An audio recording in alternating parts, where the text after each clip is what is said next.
Hi dears, welcome back to my channel. നമ്മൾ ഇന്ന് ഉണ്ടാക്കാൻ പോകുന്നത് സോയ ചങ്ക്സ് കുറുമയാണ്. അതിനായി ഞാൻ എടുത്തിരിക്കുന്നത് 3 വലിയ സബോള ചെറുതായി അരിഞ്ഞത്, ഒരു തക്കാളി അരിഞ്ഞത്, ഒരു കഷ്ണം ഇഞ്ചി ചെറുതായി അരിഞ്ഞത്, 3 അല്ലി വെളുത്തുള്ളി ചതച്ചത്, മുളകുപൊടി, മഞ്ഞൾപ്പൊടി, മല്ലിപ്പൊടി, കുരുമുളക് പൊടി, അരമുറി തേങ്ങയുടെ തേങ്ങാപ്പാൽ, സോയ ചങ്ക്സ്, വെള്ളം, ഇത്രയാണ് എടുത്തിരിക്കുന്നത്. ഇനി നമുക്ക് സ്റ്റൗ ഓൺ ചെയ്ത് ഒരു കടായി വയ്ക്കാം. അതിലേക്ക് 3-4 ടേബിൾ സ്പൂൺ എണ്ണ ഒഴിക്കണം. ഞാനിവിടെ സൺഫ്ലവർ ഓയിലാണ് എടുത്തിരിക്കുന്നത്. നമുക്ക് വെളിച്ചെണ്ണ ഉപയോഗിക്കാവുന്നതാണ് കേട്ടോ.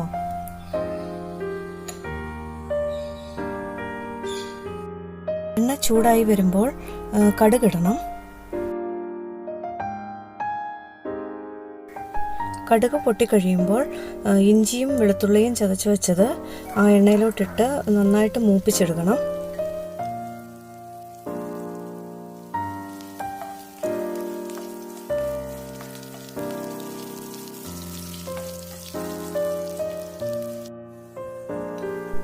ഞാനിപ്പോൾ കുറച്ച് കറിവേപ്പില കൂടി ഈ കൂട്ടത്തിൽ ഇട്ട് കൊടുക്കുന്നുണ്ട്.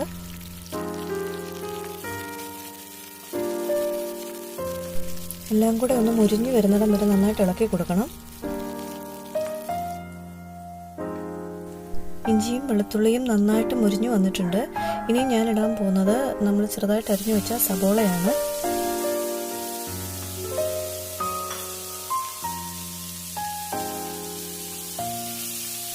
സബോള നന്നായി ഇളക്കി കൊടുക്കണം. ഹൈ ഫ്ലെയിമിൽ വെച്ചാണ് ഞാൻ ആദ്യം ഇളക്കുന്നത്, അല്ലെങ്കിൽ അത് വഴരാൻ ഒത്തിരി താമസം എടുക്കും.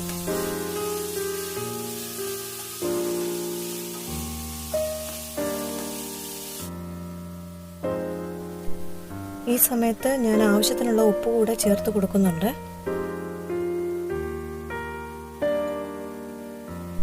അത് ഓരോരുത്തരുടെയും പാകം അനുസരിച്ച് ഇടണം, അതുകൊണ്ട് ഞാൻ അളവൊന്നും പറയുന്നില്ല കേട്ടോ. നന്നായി ഇളക്കി കൊടുക്കണം. ബ്രൗൺ കളർ ആകുന്നിടം വരെ നമുക്ക് വഴറ്റേണ്ടതാണ്. ഞാൻ കുക്കറിൽ സോയ ചങ്ക്സ് വേവിച്ച് വെച്ചിട്ടുണ്ടായിരുന്നു. അതിൽ നിന്ന് കുറച്ചെടുത്ത് ഒന്ന് അരയ്ക്കണം.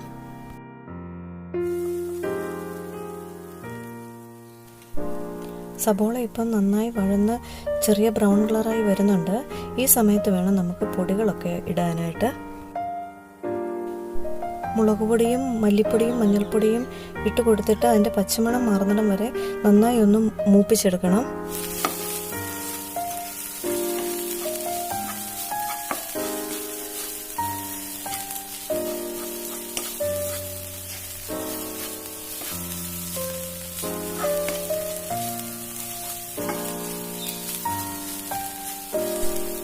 ഇപ്പോൾ പൊടികളെല്ലാം നന്നായി മൂത്ത് വന്നിട്ടുണ്ട്, പച്ചമണമൊക്കെ മാറി. ഇനിയിപ്പം നമുക്ക് തക്കാളിയാണ് ഇട്ട് കൊടുക്കേണ്ടത്.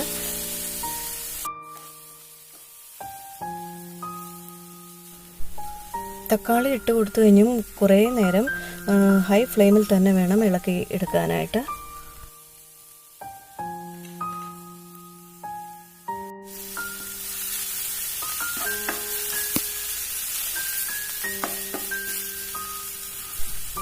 ഇനി നമുക്ക് തീ ഒന്ന് കുറച്ചിട്ട് മൂടി വെച്ച് അടച്ച് കുറച്ച് നേരം വേവിച്ചെടുക്കണം.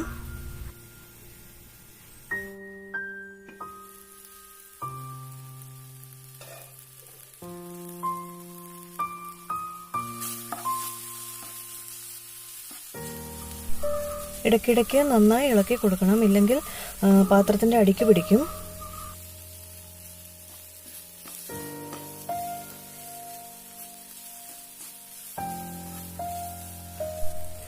തക്കാളി നന്നായി വെന്ത് വന്നിട്ടുണ്ട്. ഇപ്പം നമ്മുടെ അരപ്പ് റെഡി ആയിട്ടുണ്ട്. ഇനിയും കുരുമുളക് പൊടിയാണ് ഇട്ട് കൊടുക്കേണ്ടത്.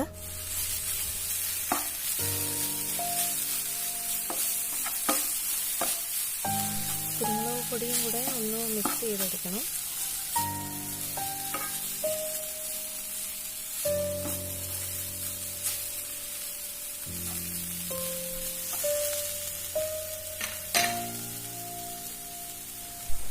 നമ്മുടെ അരപ്പ് നന്നായി ഇളക്കി യോജിപ്പിച്ചിട്ടുണ്ട്. ഇനി ഇടേണ്ടത് വേവിച്ച സോയ ചങ്ക്സ് ആണ്. സോയാ ചങ്ക്സ് കുക്കറിൽ വെച്ച് വേവിക്കേണ്ട കാര്യമൊന്നുമില്ല. ഞാൻ പിന്നെ പെട്ടെന്ന് വെന്തോട്ടെ എന്ന് കരുതി ഇട്ടതാണ്. അരപ്പുകളെല്ലാം നന്നായി യോജിക്കുന്നിടം വരെ ഒന്ന് ഇളക്കി കൊടുക്കണം.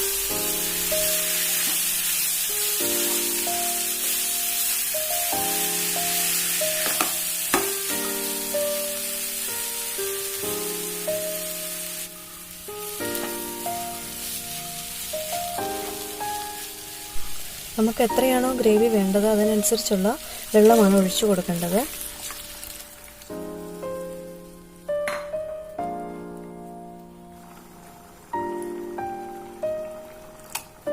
ഇനി നമുക്ക് അരച്ചു വെച്ച സോയാ ചങ്ക്സ് ആണ് ഇട്ട് കൊടുക്കേണ്ടത്. എൻ്റെ മക്കൾ സോയാ ചങ്ക്സ് കഴിക്കില്ലായിരുന്നു. ഞാൻ ഈ രീതിയിൽ ഉണ്ടാക്കി കൊടുക്കാൻ തുടങ്ങിയതിന് ശേഷം അവർക്ക് വളരെയധികം ഇഷ്ടമാണ്.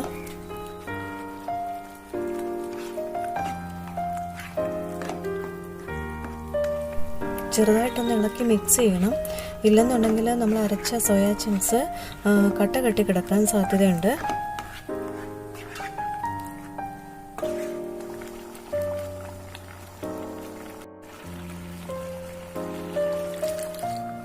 കറി നന്നായി തിളച്ചിട്ടുണ്ട്. ഇനി ഒഴിക്കേണ്ടത് തേങ്ങാപ്പാലാണ്.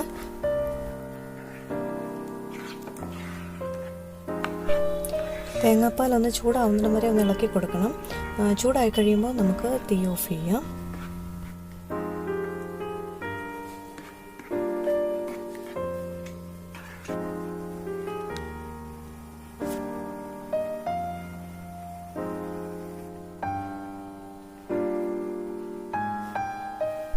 തീ ഓഫ് ചെയ്തിട്ട് ഞാൻ കുറച്ച് മല്ലിയില കൂടെ ചേർക്കുന്നുണ്ട്. അപ്പോൾ കറിക്ക് നല്ല മണം രുചിയൊക്കെ വരും. നമ്മുടെ വെറൈറ്റി സോയാ ചങ്ക്സ് കുറുമ ഇവിടെ റെഡി ആയിട്ടുണ്ട്. കുട്ടികൾക്കും വലിയവർക്കും ഒരുപോലെ ഇഷ്ടപ്പെടുന്ന ഒരു ടേസ്റ്റാണ്. ചപ്പാത്തിയുടെ കൂടെയും പൊറോട്ടയുടെ കൂടെയും കഴിക്കാൻ വളരെ നല്ലതാണ്. നിങ്ങളും ട്രൈ ചെയ്ത് നോക്കണേ.